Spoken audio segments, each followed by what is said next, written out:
Hello विद्यार्थीगण, मैं इसके कश्यप आप तमाम विद्यार्थी का हार्दिक अभिनंदन करता हूं। सही विद्यार्थी को गुड मॉर्निंग, ये गुड इवनिंग का बोला जाए ना, गुड इवनिंग गुड इवनिंग।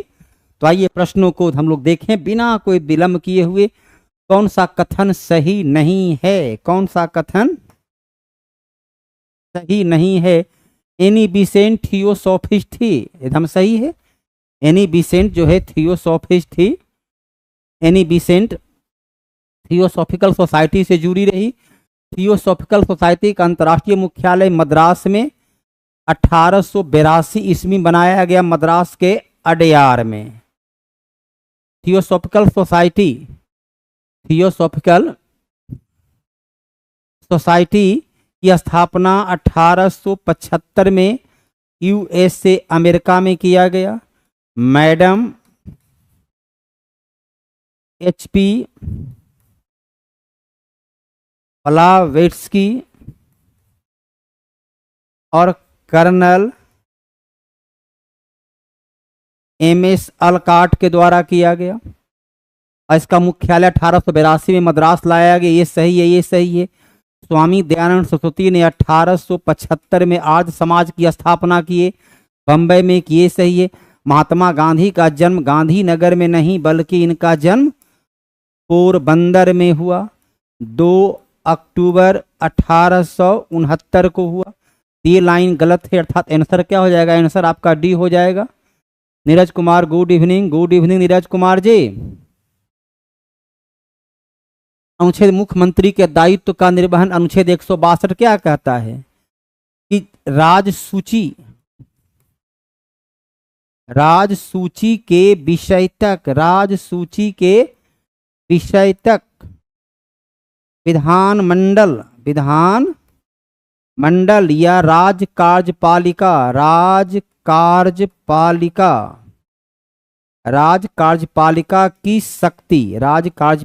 की शक्ति का विस्तार किया जाएगा। अनुच्छेद 164 क्या कहता है? कि राज्यपाल सीएम को, मुख्यमंत्री को नियुक्त करेंगे। अनुच्छेद 165 क्या कहता है? कि राज्यपाल राज्य का प्रथम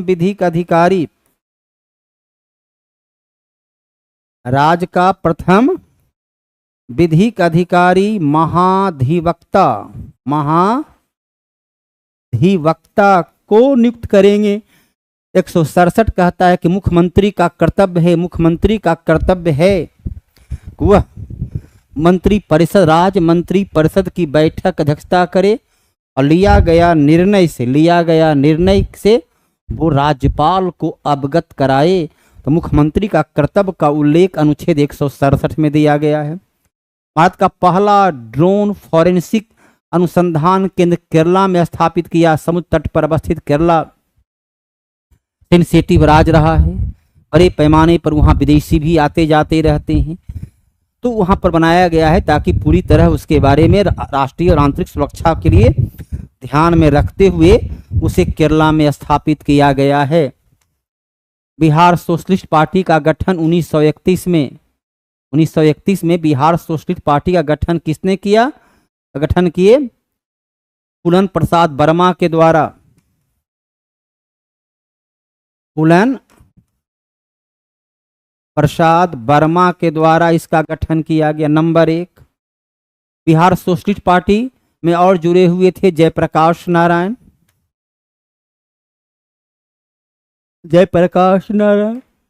और जुड़े हुए थे Ramvriksh Benipuri.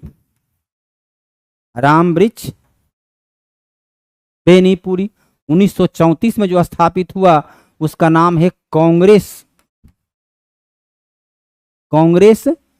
Socialist party. Congress socialist party 1934 में है। 1939 में फॉरवर्ड ब्लॉक की स्थापना की गई है। फॉरवर्ड ब्लॉक की स्थापना किया गया है ना। मोनपा, डम्फला, ओबर, मिसमी, क्या ये सब उत्तर पूर्वी भारत की जनजाति का नाम है। ये एसटी उत्तर पूर्वी भारत के जनजाति हैं। उत्तर पूर्वी भारत के ये जनजाति हैं, अनुसूचित जनजाति के लोग हैं। अब इसमें और क्या बतला सकते हैं? पहाड़ी चोटी तो गारो खासी, उत्तर पूर्वी भारत में गारो, खासी, जैंतिया, ये सब जनजाति के नाम पर ही है। उत्तर पूर्व बहने वाली गौर्ज नहीं है।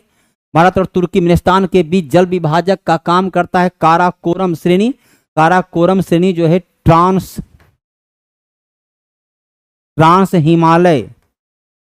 हिमालय का पार्ट होता है। काराकोरम श्रेणी में ही केटू 8611 मीटर भारत की सबसे ऊंची चोटी है। कैलाश पर्वत ये भी जो है काराकोरम का ही भाग होता है, काराकोरम का ही भाग होता है, अर्थात यह भी जो है ट्रांस हिमालय के क्षेत्र में आता है। लद्दाख और जास्कर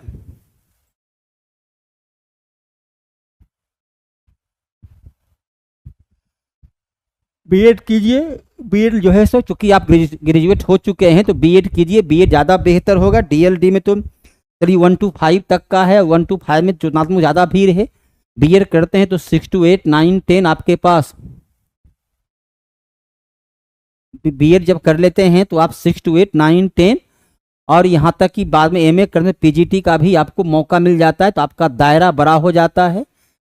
तो आप पहले जो है सो मेरी हिसाब से पहली प्राथमिकता जो है आप बीएड को दीजिए। पहली प्राथमिकता बीएड को। नियंत्रक महालेखा परीक्षा अपना रिपोर्ट अनुच्छेद 151 के आधार पर राष्ट्रपति को देता है।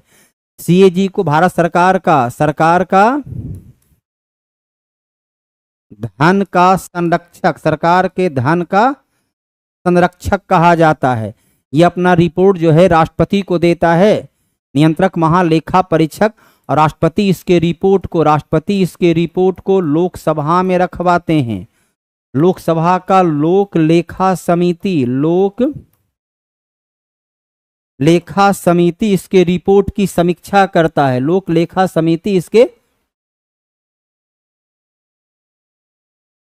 हिस्ट्री ऑनर से तो कोई दिक्कत नहीं, आप हिस्ट्री ऑनर से सब्सिडी पेपर आपका पॉलिटिकल साइंस होगा तो उसका बन सकते हैं, ज्योग्राफी है तो उसका बन सकते हैं, इकोनॉमिक्स है तो उसका भी बन सकते हैं। हिस्ट्री के अलावा भी आपके पास ऑप्शन है अदर विषय का शिक्षक बनने का, इसमें कोई संदेह नहीं है।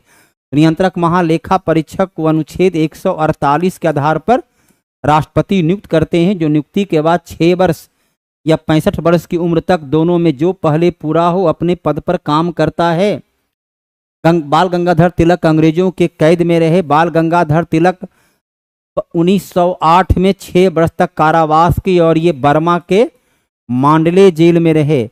इन्हें 1897 नहीं बल्कि 1898 में 18 माह की कारावास की सजा हुई थी, जब ये चापेकर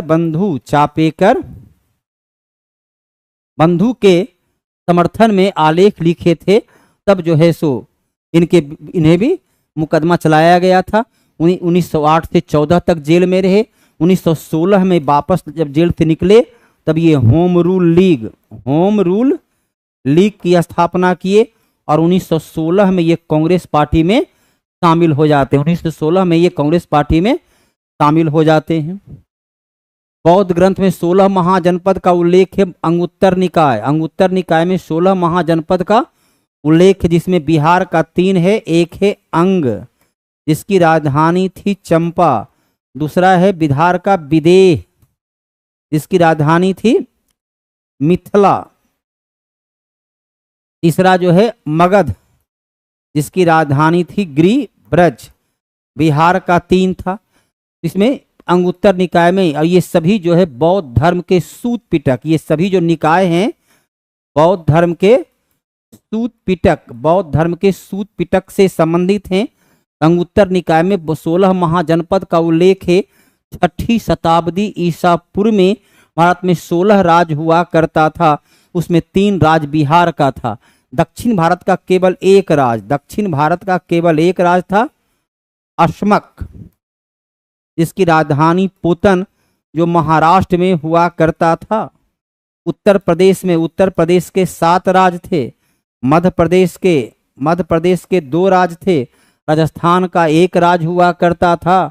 1942 में भारत छोड़ो आंदोलन में चित्तू पांडे बलिया में बलिया में स्वतंत्र राज्य की स्थापना करने में सफल रहे। बंगाल के मिदनापुर में सतीश चंद्र सामंत, सतीश चंद्र सामंत, बंगाल के महाराष्ट्र में नाना पाटिल, महाराष्ट्र के सतारा में नाना, ये तीनों जगह समानांतर सरकार की स्थापना, बिहार के चंपारण में कोई जो है सरकार की स्थापना नहीं हुई थी, ये तीनों जगह स्थापित हुआ था। तीनों का नाम आपके सामने स्क्रीन बोर्ड पर स्पष्ट रूप से लिखा हुआ है। 1942 भारत छोड़ो आंदोलन, इसकी शुरुआत होती है 9 अगस्त 1942 को बंबई के ग्वालियर टैंक मैदान से महात्मा गांधी ने अंग्रेजों भारत छोड़ो आंदोलन शुरू किए और इस आंदोलन में पहली बार बड़े पैमाने पर हिंसक गतिविधियां हुई। इसमें उषा मेहता जो है वो कांग्रेस रेडियो के प्रसारण की शुरुआत करते हैं। उषा मेहता कांग्रेस रेडियो, लंदन विश्वविद्यालय के तर्ज पर कलकत्ता चार्ल्स वुड के डिस्पैच पर 1857 में कलकत्ता, बम्बई और मद्रास में एक एक विश्वविद्यालय की स्थापना किया गया। चार्ल्स वुड के रिपोर्ट को भारतीय शिक्षा का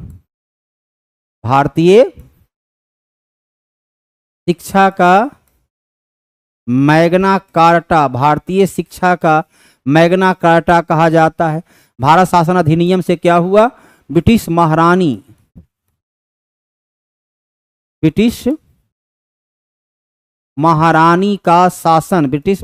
का शासन प्रारंभ होता है, या कह सकते हैं ईस्ट इंडिया कंपनी का शासन समाप्त।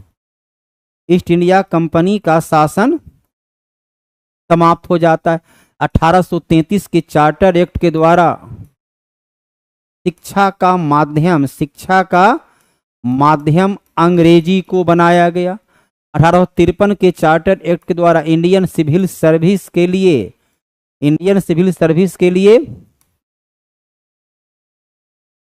प्रतियोगिता परीक्षा का आयोजन किया गया। चलिए चारों के चारों विकल्प के बारे में आपको स्पष्ट रूप से बतला दिया गया है ना।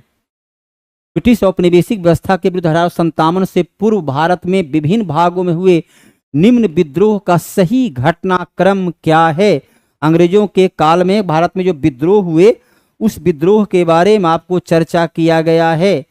इसमें देखिए श्वेत विद्रोह जो होता है, श्वेत विद्रोह 1766 में श्वेत विद्रोह, अंग्रेज सिपाहियों ने वेतन भत्ता में वृद्धि के नाम पर विद्रोह किया था। और कच्छ विद्रोह 1816 में राजा भारमल के नेतृत्व में हुआ। संथाल विद्रोह 1855-56 में सिंधु कान्हू के द्वारा किया गया। बेल्लोर सिपाही विद्रोह 1806 में किया गया। कोल विद्रोह 1831 में बुद्धू भगत के द्वारा किया गया। तो सबसे पहले कौन हुआ? श्वेत विद्रोह नंबर 1। 1766 के बाद जो है कौन हो जाएगा? 1816 नंबर 2 इन होगा ना, 1806 नंबर 2 हो जाएगा 1806। नंबर 3 कच्छ का विद्रोह, उसके बाद जो है ये होगा नंबर 4 और ये होगा नंबर 5। 1 3 2 5 4। अगर चारों का ईस्वी सन आपको पता है तो जाहिर सी बात है कि उत्तर देने में कोई कठिनाई हो नहीं सकती। जब चारों का ईस्वी सन से आप भली भांति परिचित हैं तब स्पष्ट है कि उत्तर देने में कदापि कठिनाई हो नहीं सकती। उत्तर देने में कठिनाई तब होती जब ईस्वी सन सबका ज्ञात नहीं होता कि कौन सा विद्रोह कब हुआ। जब ईस्वी सन भी पता है और किसने विद्रोह का नेतृत्व किया ये भी पता है तो स्पष्ट है कि उत्तर पूरी तरह एक्यूरेसी के साथ, पूरे कॉन्फिडेंस के साथ सही आएगा। बिहार का राजकीय फूल है गेंदा। बिहार का राजकीय फूल है गेंदा। राजस्थान का है गुलाब। चमेली का फूल तो पाकिस्तान का है चमेली। रात की रानी है पश्चिम बंगाल। पश्चिम बंगाल का राजकीय फूल है रात की रानी। कौन सा एक भूमध्य रेखा के सर्वाधिक निकट है? भूमध्य रेखा फिलीपींस मनीला से गुजरती नहीं है, श्रीलंका से गुजरती नहीं है, जकार्ता इंडोनेशिया से गुजरती है, और सिंगापुर सबसे निकट सिंगापुर पर जाती है। भूमध्य रेखा गुजरती है यदि हम देखें अफ्रीका महादेश, अफ्रीका महादेश के इक्वेडोर से, इक्वेडोर से अफ्रीका महाद्वीप का, कोलंबिया से, ब्राजील से, है ना, ये दक्षिण अमेरिका का हो जाएगा ना, दक्षिण अमेरिका का। अफ्रीका महादेश की बात करें तो साओ टोम, साओ टोम से, गैबोन से, गैबोन से, कांगो, गणराज्य से,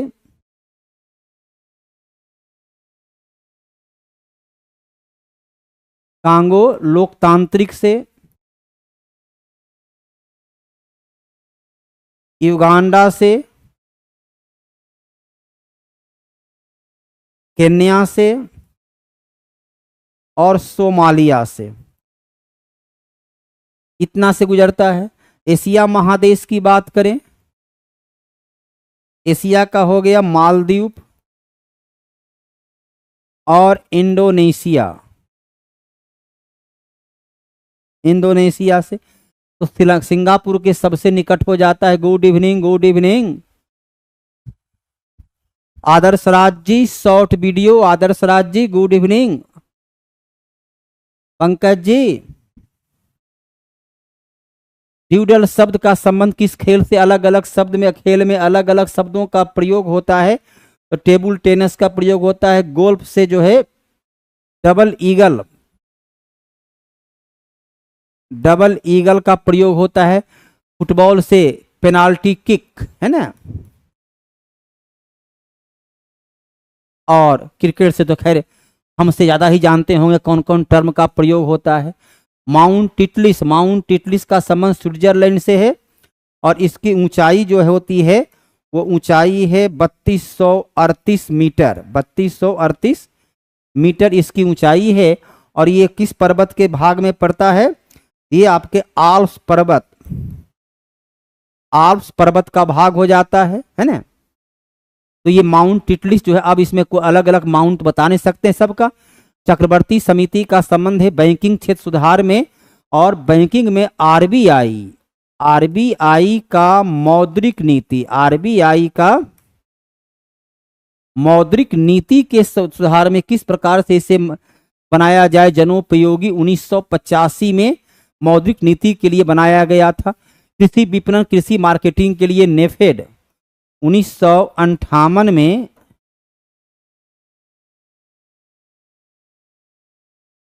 नेफेड की स्थापना की गई। विद्युत सुधार के लिए सरकार के द्वारा,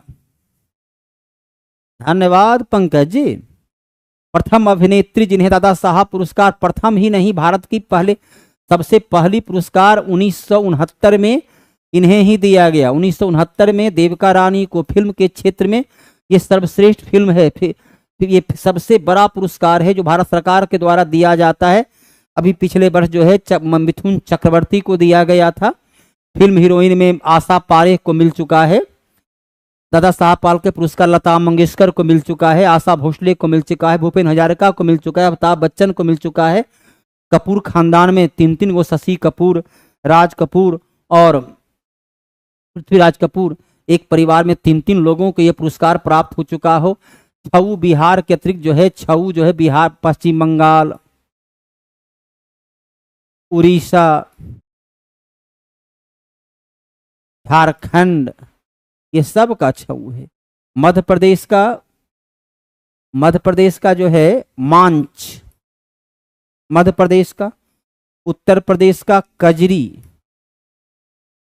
उत्तर प्रदेश का कजरी, वह महिला जो Indian national army Azad Hind फौज में शामिल हुई, लक्ष्मी सहगल, लक्ष्मी सहगल, इसके लिए झांसी रेजिमेंट, झांसी रेजिमेंट को तैयार किया गया।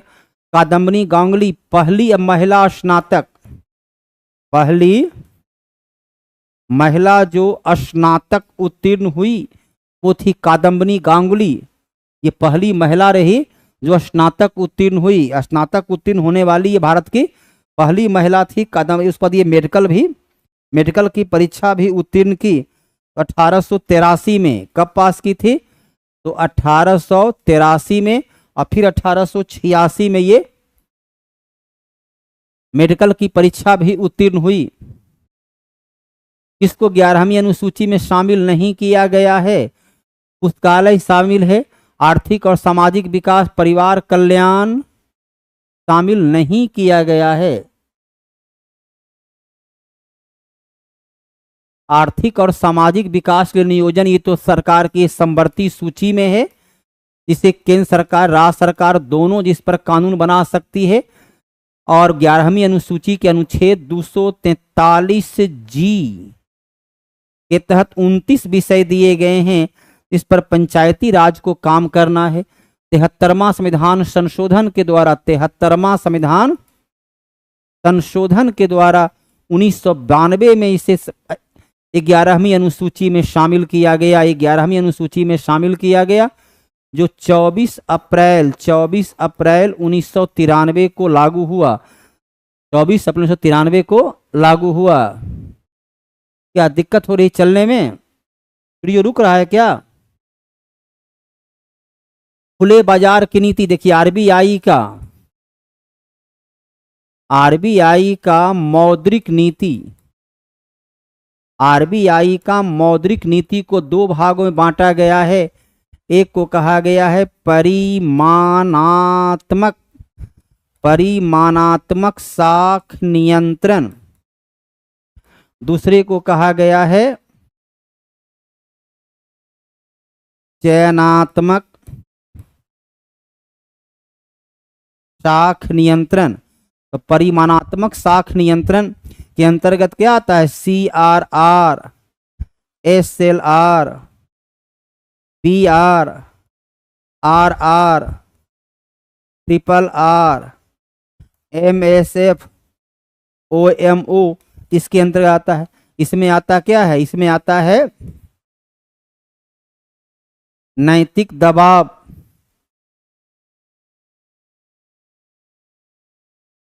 साख दंड निर्धारण, इसमें सभी आते हैं। तो क्या हो गया? खुले बाजार में साख का परिमाणात्मक विधि के द्वारा आता है।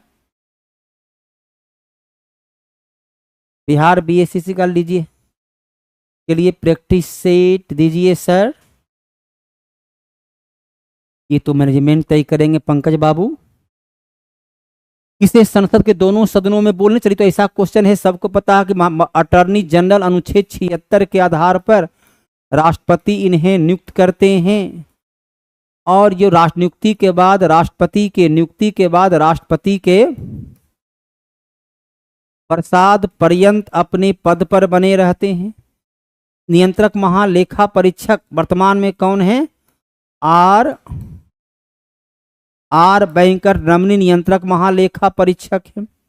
अटॉर्नी जनरल जो है एकमात्र ऐसा अधिकारी होता है जो लोकसभा राज्यसभा का मेंबर नहीं होते हुए भी संसद के दोनों सदनों की बैठक में भाग ले सकता है, लेकिन अनुच्छेद 88 के आधार पर संसद में होने वाला मतदान में भाग नहीं लेता है। मुख्य चुनाव आयुक्त का अनुच्छेद 324 के आधार पर शांतिपूर्ण निष्पक्ष चुनाव कराने के लिए उत्तरदायी हैं। CAG को क्या कहते हैं? इसे सरकार के धन का संरक्षक कहते हैं। ये दोनों स्वायत्तशासी संगठन है। यकीनन तौर पर पंकज गुप्ता जी, नवीन सर तक आपके वीडियो, आपका ये कमेंट को मैं जरूर पहुंचा दूंगा। भारत एवं पाकिस्तान के बीच ताशकंद समझौता जनवरी 1966 में हुआ, जिसमें भारत की ओर से लाल बहादुर शास्त्री, भारत की ओर से लाल बहादुर शास्त्री, और पाकिस्तान की ओर से अयूब खान, पाकिस्तान की ओर से अयूब खान उसमें शामिल थे। लाल बहादुर शास्त्री और अयूब खान पाकिस्तान की ओर से उसमें शामिल हुए थे, और ताशकंद समझौता में वहीं उनकी मृत्यु हो जाती है। ताशकंद समझौता के बाद जब वहीं उनकी मृत्यु हो जाती है। 1964 से 66 तक देश के प्रधानमंत्री लाल बहादुर शास्त्री। अल्जीरिया की राजधानी, चलिए इस पर कुछ ऐसा क्वेश्चन है, अल्जीरिया की राजधानी जो है, अल्जीरिया से भारत का पहला परमाणु परीक्षण बैसाख पूर्णिमा को पहला परमाणु परीक्षण किया गया था 1974 में पोखरण में। बुद्ध मुस्कुराए, उसका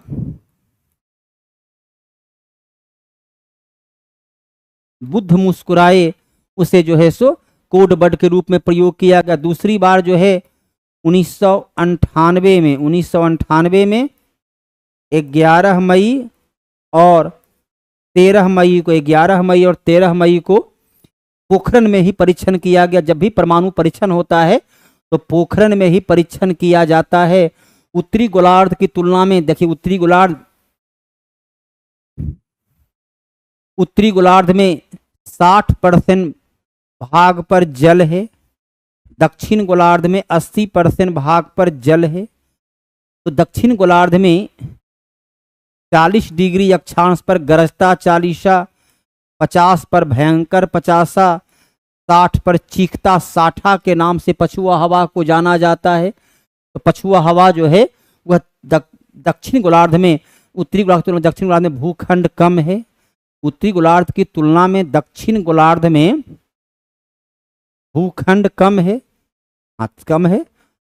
उत्तरी गोलार्ध की तुलना में दक्षिण गोलार्ध में कोलिशल बल अधिक होता है, नहीं, भूखंड कम है, जिसके कारण वहाँ जमीन की संख्या कम है, जल ज़्यादा है। तो जल ज़्यादा होने के कारण जो है वायु को अवरोध पैदा नहीं होता और वायु बड़े तीव्र गति से वहाँ आगे बढ़ती है।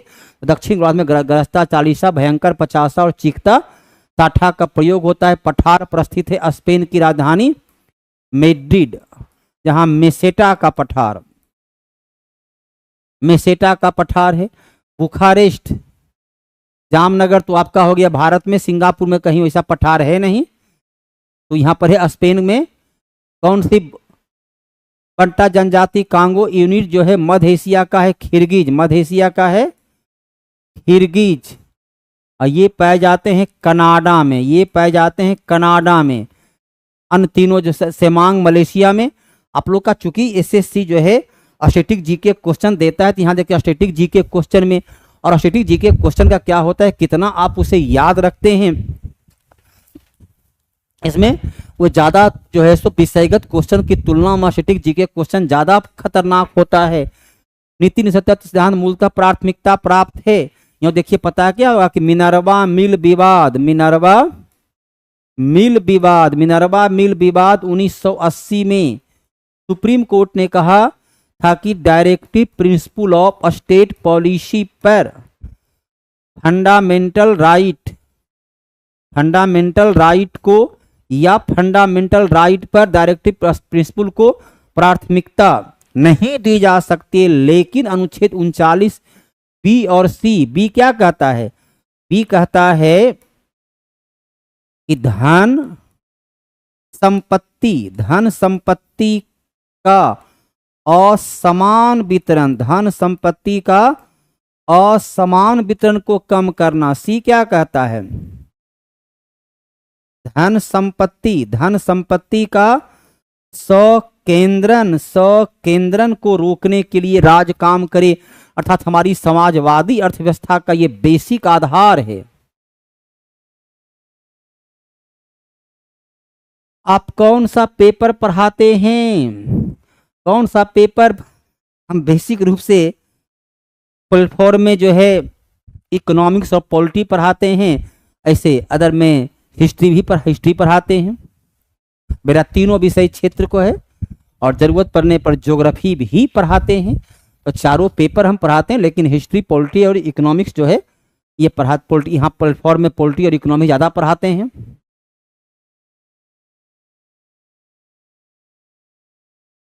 इसका अर्थ ये है कि नेपोलियन ने एल्बो से पेरिस की यात्रा किया था सत्ता की। नेपोलियन के एल्बो से पेरिस की यात्रा में क्या हुआ, कुछ से सत्ता भयभीत हो गई और सत्ता नेपोलियन को प्राप्त हो गई।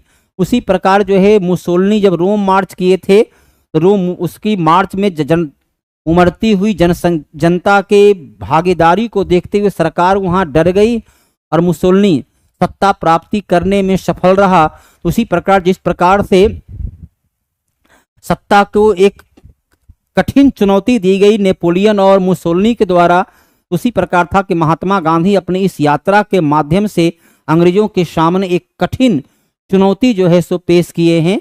इसका तात्पर्य ये होता है, बफरिंग चल रही है सर, ठीक है, देखते हैं।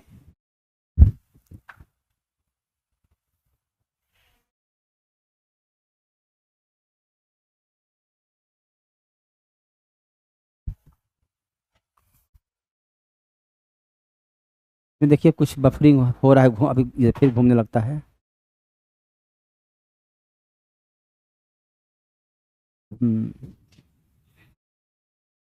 हाँ, तो दूसरा विषय था ना ये, तो वो आप नया उसने बना के देना शुरू किए तो देखिए उस पर किसी समस्या हल हो गई थी। बिहार के सबसे कम जनसंख्या वाला जिला, सबसे कम जनसंख्या वाला जिला जो है कौन है, शेखपुरा। सबसे कम जनसंख्या, शेखपुरा जो है सबसे कम जनसंख्या वाला जिला है। बिहार का सबसे कम जनसंख्या का जिला कौन कौन है, तो शेखपुरा। बिहार में सबसे कम शेखपुरा, जहां शेखपुरा की जनसंख्या मात्र 6,36,342 है। 6,36,342 है। शिवहर, ठीक है, कोई दिक्कत नहीं, ठीक है। शिवहर की जनसंख्या 6,56,000, 6,56,246 है। तो शेखपुरा के बाद शिवहर सबसे कम है, फिर अलवर है, उस पर लखीसराय। ये 4 जिला जो है बिहार में सबसे कम। चलो, बल्टोरो ग्लेशियर, बल्टोरो क्या कहता है, राज्य केंद्र प्रदेश का सही मिलान कीजिए। बल्टोरो ग्लेशियर जो है ये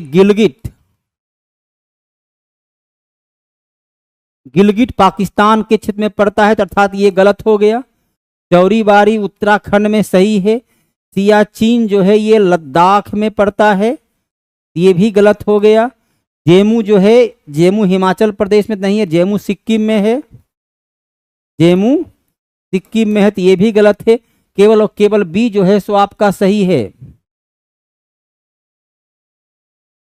देखिए अब चल रहा होगा, वीडियो को आकर के देख के गए हैं, वो अब चल रहा होगा। 93 का जो है जेमू ग्लेशियर सिक्किम में है, सियाचिन में लद्दाख है, लद्दाख में सियाचिन पड़ता है। सतकोशिया बाघ रिजर्व, भारत में अलग अलग राज्य में अलग अलग बाघ रिजर्व हैं। तो ये है मध्य प्रदेश में बांधवगढ़, मध्य प्रदेश में बांधवगढ़, महाराष्ट्र में ताडोबा, और तमिलनाडु में मुंदन मुराई। अलग अलग, बिहार में भी एक है, अलग अलग राज्य में अलग अलग जो है बाघ रिजर्व है। भारतीय संविधान की 11वीं अनुसूची, मैंने पहले ही बतलाया था, अनुच्छेद 243 जी में कुल 29 विषय दिए गए हैं। 243 में कुल 29 विषय हैं जिसको पंचायती राज को काम करना है। जिसमें क्या क्या शामिल है, स्वच्छता शामिल है, अर्थात पर्यावरण, प्राथमिक शिक्षा, पुस्तकालय उसमें शामिल है। पंचायती राज संविधान के 11वीं अनुसूची में है। पंचायती राज संविधान का भाग 9 और अनुसूची 11 में है। 243 के लेकर ए से लेकर ओ तक कुल 16 अनुच्छेद में इसे रखा गया है। पंचायती राज लोकतांत्रिक विकेंद्रीकरण का विश्व की सबसे पुरानी संसद आइसलैंड की है। और आइसलैंड की संसद कितनी पुरानी है, यहाँ 930 ईस्वी से ही वो संसद काम कर रही है। जिसका नाम क्या है, उस संसद का नाम जो है वो है, नाम है द अलिनथंग इसका नाम है। और ब्रिटेन की संसद तो 1688 में बना। तो यह सबसे पुराना है। आइसलैंड का संसद सबसे पुराना है। आइसलैंड का संसद। स्विट्जरलैंड एकमात्र देश है जहां प्रत्यक्ष लोकतंत्र काम करती है।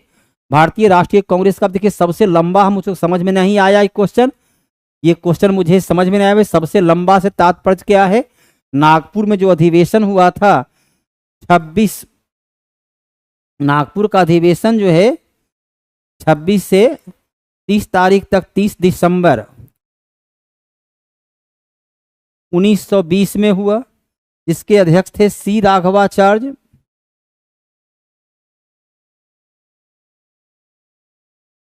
अध्यक्ष थे। बनारस में 1905 में हुआ, अध्यक्ष थे गोपाल कृष्ण गोखले। लखनऊ में 1916 में हुआ, अध्यक्ष थे अंबिका चरण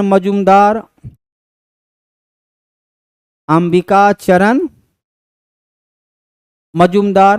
कराची में 1931 में अध्यक्ष थे वल्लभ भाई पटेल। कराची में मांग किया गया मौलिक अधिकार, फंडामेंटल राइट का। लखनऊ में कांग्रेस और मुस्लिम लीग के भी समझौता हुआ। तो नागपुर उत्तर दिया है क्या? बरा का मैं समझा नहीं कि बरा से तात्पर्य क्या है।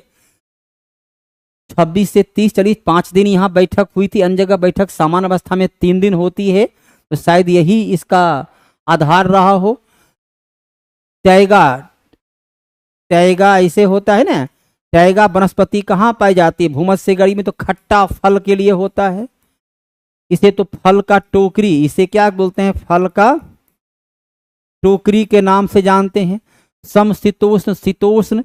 समशीतोष्ण जलवायु क्षेत्र में जहां हिमपात होती है वहां पर टैगा वन पाया जाता है। कनाडा,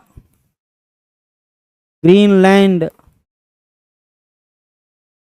साइबेरिया, इन क्षेत्रों में पाया जाता है। उपोष्ण कटिबंध का वन क्या हो गया? पतझड़ वन या पर्णपाती जो भारत में पाया जाता है। भारत में जो वन पाया जाता है पाहुल में क्या था कि गुरु गोविंद सिंह जब 1699 में ये कहाँ है? आनंदपुर 1600 क्या जगह का नाम है?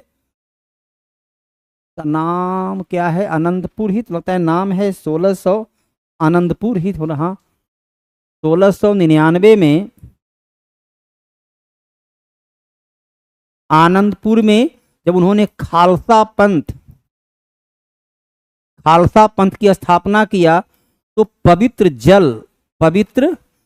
जल से उसका जो है सो छिड़का गया, उसे शुद्ध किया गया। उसी पवित्र जल को ही पाहुल प्रणाली जो है, पवित्र जल से उसका जो अभिषेक किया जाता है उसे ही पाहुल प्रणाली बोलते हैं। गुरु गोविंद सिंह का जन्म 1666 ईस्वी में पटना में हुआ। गुरु नानक जो है ये सिख धर्म के संस्थापक, 1469 में इनका जन्म हुआ। तेग बहादुर 9वां थे, अर्जुन देव 5वां थे। इन दोनों की हत्या कर दी गई। अर्जुन देव की हत्या जहांगीर के द्वारा और तेग बहादुर की हत्या औरंगजेब के द्वारा कर दिया गया। अर्जुन देव ने ही 1906 में अध्यक्ष दादा भाई नौरोजी बनाया गया। लाला लाजपत राय की जगह एकदम सही है। ऐसे लाला लाजपत राय नहीं, कहीं वहां पर नाम जो था वो बाल गंगाधर तिलक का नाम था। तो बाल गंगाधर तिलक की जगह पर दादा भाई नौरोजी, लाला लाजपत राय नहीं। लाला लाजपत राय 1920 के कलकत्ता के विशेष अधिवेशन में 1920 के कलकत्ता के विशेष अधिवेशन में लाला लाजपत राय कांग्रेस के अध्यक्ष रहे। कौन सा स्थान कोयला के लिए? किम्बरले कहाँ है? यदि हम किम्बरले की बात करें तो किम्बरले कहाँ पड़ता है? किम्बरले दक्षिण अफ्रीका में हीरा की खान के लिए आता है। वेस्टफोलिया जर्मनी ये कोयला के खान के लिए फेमस जगह है, वेस्टफोलिया जर्मनी का। भूटान संयुक्त राष्ट्र संघ, भूटान जो है जो हमारे पड़ोसी देश है, 1971 में संयुक्त राष्ट्र संघ का सदस्य बना। 1949 में यह एक स्वतंत्र राज्य, 1949 में यह एक स्वतंत्र राज्य बना। 1971 में संयुक्त राष्ट्र संघ की स्थापना हुई 1945 में। 45 में कब हुआ? 24 अक्टूबर को हुआ। 193 देश इसके वर्तमान में सदस्य देश के रूप में शामिल हैं। हेल्ड क्या होता है? हेल्ड से तात्पर्य जो होता है, ये होता है healthy liver, education and alcohol. ये गृह मंत्रालय के द्वारा इसे जारी किया गया है।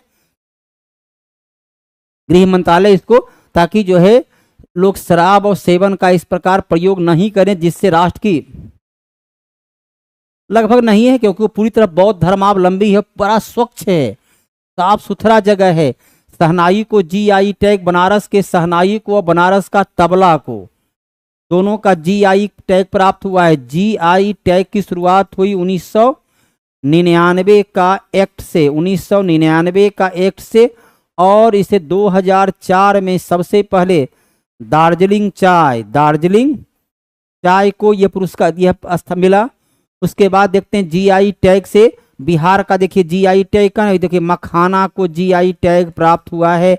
बिहार का जर्दालू आम को GI टैग प्राप्त हुआ है। मुजफ्फरपुर का शाही लीची को GI टैग प्राप्त है। मगही पान को GI टैग प्राप्त है ना। विश्व कप मुक्केबाजी में स्वर्ण पदक जीतने वाले पहला व्यक्ति जो बने 2025 में 70 किलोग्राम वजन में, 2025 70 किलोग्राम के वजन में ये प्रतियोगिता को जीतने में हितेश गुलेरिया शामिल हुए। ये अभी ब्राजील में ये संपन्न जो हुआ है, ब्राजील में ये प्रतियोगिता संपन्न हुआ है। तो पहला व्यक्ति रहे हितेश गुलेरिया। वर्चुअल दाहिद ये सम्मान जो है किन्हें मिला? तो ये मिला पी शिवकामी को ये पुरस्कार मिला। नीलम सांस्कृतिक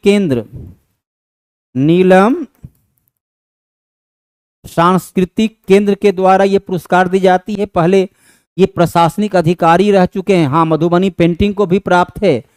छठा बिम्स्टेक की स्थापना कब हुई? 1997 में। इसका मुख्यालय कहाँ है? इसका मुख्यालय ढाका में है।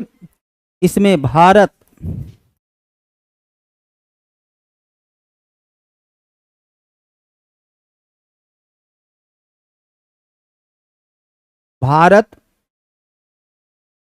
नेपाल, श्रीलंका, म्यांमार, बांग्लादेश, थाईलैंड और कौन है? भूटान। ये इसके सदस्य हैं। इसकी बैठक जो है थाईलैंड में हुई, जिसे प्रधानमंत्री जो है नरेंद्र दामोदर दास मोदी उसमें शामिल हुए थे। वियतनाम, थाईलैंड दोनों ये आसियान का भी मेंबर है। एबल पुरस्कार मिला जापान के मसिका काशीबारा को। ये पुरस्कार गणित के क्षेत्र में सबसे ये पुरस्कार जो है गणित का सर्वोच्च पुरस्कार माना जाता है। यह सबसे प्रतिष्ठित पुरस्कार में इसे रखा जाता है। मिस वर्ल्ड प्रतियोगिता का आयोजन तेलंगाना के हैदराबाद में मिस वर्ल्ड प्रतियोगिता का आयोजन किया जा रहा है। उपभोक्ता अधिकार दिवस था। स्थायी जीवन शैली के लिए उचित परिवर्तन, अर्थात हम लोग सही चीज का भोजन करें, सही तथ्य को भोजन करें, मिलावट से दूर रहें। और मिलावट का प्रयोग हम लोग देश में बड़े पैमाने पर होता है। कौन सा? भारत का एकमात्र बैंक यस बैंक, एकमात्र भारत का एकमात्र बैंक है जो ये पुरस्कार को प्राप्त करने में सफल रहा। पूरी तरह सस्टेनेबिलिटी के रैंकिंग में एकमात्र यस बैंक ही भारत का है। यहाँ पर ये सेट समाप्त होता है। आपका ज़्यादा समय नहीं लेकर न्यूनतम समय में अधिकतम रिटर्निंग देने का मैंने प्रयास किया। कम से कम समय में अधिक से अधिक सवाल का जवाब आप हल कर सकें।